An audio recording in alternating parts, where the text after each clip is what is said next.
ururka ay ku midaysan yihiin shirkadaha wakiilada u ah maraakiibta Somaliland badeecada keenta oo magacooda loo soo gaabiyo Sosla ayaa munaasabad afur iyo casho isugu jirta ku sii sabootiyay maamulkii hore ee kastamka Berbera iyagoo kuna soo dhaweeyay maamulka cusub ee xilka la wareegay. munaasabadani oo ahayd mid kulmisay labadaasi maamul ee xilka la kala wareegay oo ka dhacday hotel Dheeman ee magaalada Berbera ugu horeyn waxa hadal ka soo jeediyay afayeenka ururkaasi Aadan Faantax iyo waliba gudoomiyaha ururka Professor Khadar Xasan Nuur. maamulkii hore Cabdiraxmaan iyo Cali baa nagala joogay imka ku-xigeenkii Maxamed Ismaaciil way naga maqan yahay iyo ku-xigeenkii Caliba labaduba way naga maqan yihiin soo dhow alle meel halkan ka khayr badan haydin geeyo. maamulka cusubna waxaan leenahay soo dhawaada magaaladu waa magaaladeennii sidii aanu kuwii hore ula shaqayn jirnay ayuu maan idin la shaqaynaa haddii Ilaahay ka dhigo hadalka ku dheeraan maayo. anagu kastamka wada shaqayntaan leenahay wax weeyaan maadaama anagu shimin leenahay anaga shaqadeedu wax weeyaan markabku intaanu iman in aanu manifestka lagu shaqayno u soo gudbino kastamka inta badan waxaan ku soo gudbinaa markabku intaanu iman 4 saacadood ka hor ama 40 saacadood ka hor meelahaas ku soo gudbinaa haddii aan barnaamijka caqabad aan jirin marka manifestka soo gudbino dadka macaamiisha ee dekedda kastamka wax ka cashuuranaya halka warqadda lahaanshaha kastan wax ku cashuuraya ka soo qaataan marka labaad tagayna wuxuu noqdaa shiibinka marka anagu shiibilaan haddaan nahay warqadda delivery oo dharka oo warqadda lahaanshaha alaabta anaga customerka soo siina dadna uu customerka ula yimaada dadna warqadaas qofka wax loogu cashuuraa oo alaabtiisa kula baxa marka mas'uuliyadda xagga anaga naga saaran wax weeyaan in aanu xaqiijino qofka alaabta sitaa inuu yahay qofkii alaabta lahaa. Ismaan Xaashi Yuusuf oo ku hadlayay afka ganacsatada iyo waliba Sheekh Saleebaan oo ku hadlayay afka odayaasha magaalada Berbera ayaa iyaguna halkaasi hadal ka soo jeediyay. iyo wax ka khayr badan in Ilaahay subhanahu wa ta'ala shaq khayr badan in Ilaahay u dhiibo oo tagaan baan hortiga ugu sii ducaynaayo way naga mutaysteen way rag aynu soo wada shaqaynay shaqadooda aynu ku kalsoonayn shaqadooda aad u fiicnayd ay ahaayeen walaaladeenna yimin waxaanu ka rajaynaynaa sidii walaalada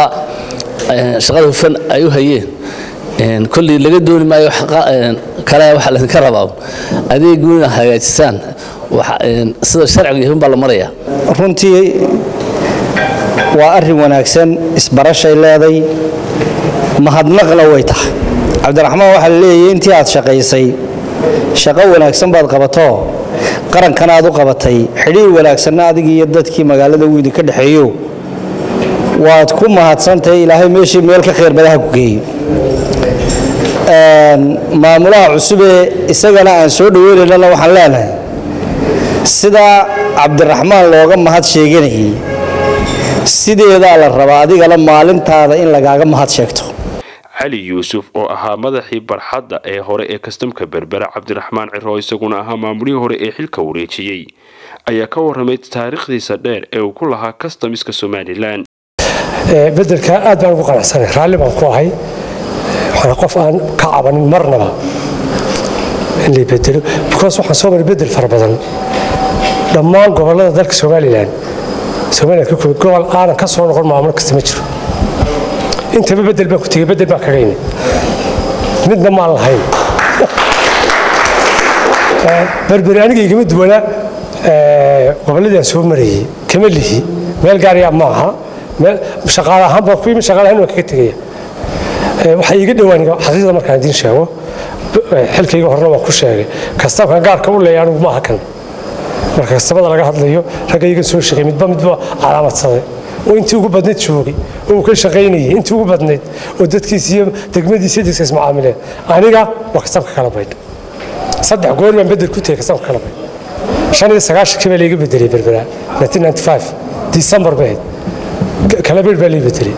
ana ashura bariga baabarka maalinta laga bal saddex goor oo damba ku noqday wax kasabka saddex goor oo kala duwan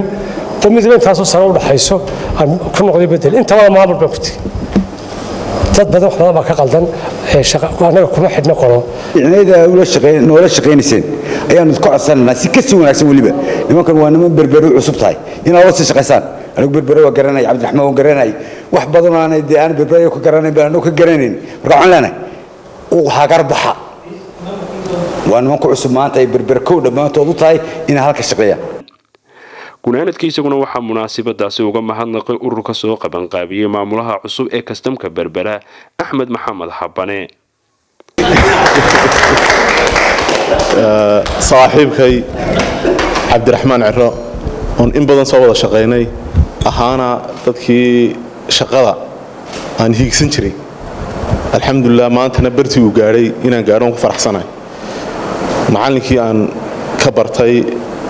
aqoonta customiska ayuu ka mid yahay isaga iyo barasaabka gobolka. alxamdulilah maanta farxad aana soo koobi karin bay tahay. 3 macallin oo wax ka soo bartay barasaabka cabdiraxmaan ciro iyo aaye oo isna customka jooga ayaan maanta